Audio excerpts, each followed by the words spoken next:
আসসালামু আলাইকুম। এখন শুনবেন সংবাদ শিরোনাম। ব্রাহ্মণবাড়িয়ায় পল্লী বিদ্যুৎ সমিতির মানববন্ধন। গতকাল সোমবার কেন্দ্রীয় কর্মসূচির অংশ হিসাবে ব্রাহ্মণবাড়িয়ায় পল্লী বিদ্যুৎ সমিতির মানববন্ধন অনুষ্ঠিত হয়েছে।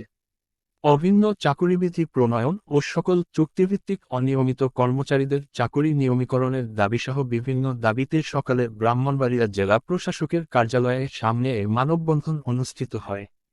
এতে বক্তব্য রাখেন ব্রাহ্মণবাড়িয়া পল্লী বিদ্যুৎ সমিতির ডিজিএম প্রকৌশলী মোহাম্মদ আমজাদ হোসেন, ডিজিএম কারিগরি Abu Saim, AGM Abdul Hakim, AGM Mohammad Salahuddin, billing সরকারি রিয়াপাল, বিলিং সরকারি সাধন আহমেদ।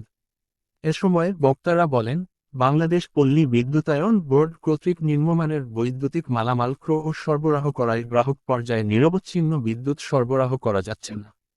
পাশাপাশি প্রয়োজনীয় মালামাল ও জনবলের কৃত্রিম সংকট তৈরি করে গ্রাহক পর্যায়ে বিভ্রান্তিমূলক তথ্য ছড়িয়ে পল্লী বিদ্যুৎ সমিতির কর্মকর্তা কর্মচারীদের হয়রানি করা হচ্ছে।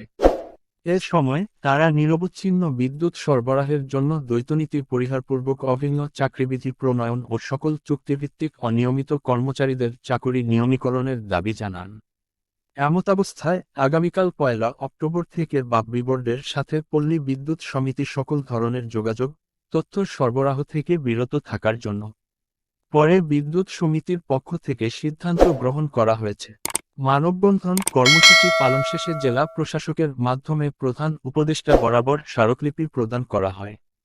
মানববন্ধনে পল্লী বিদ্যুৎ সমিতির প্রায় ৫ শতাধিক সকল স্তরের কর্মকর্তা ও কর্মচারীরা উপস্থিত ছিলেন। ব্রাহ্মণবাড়িয়া 24.net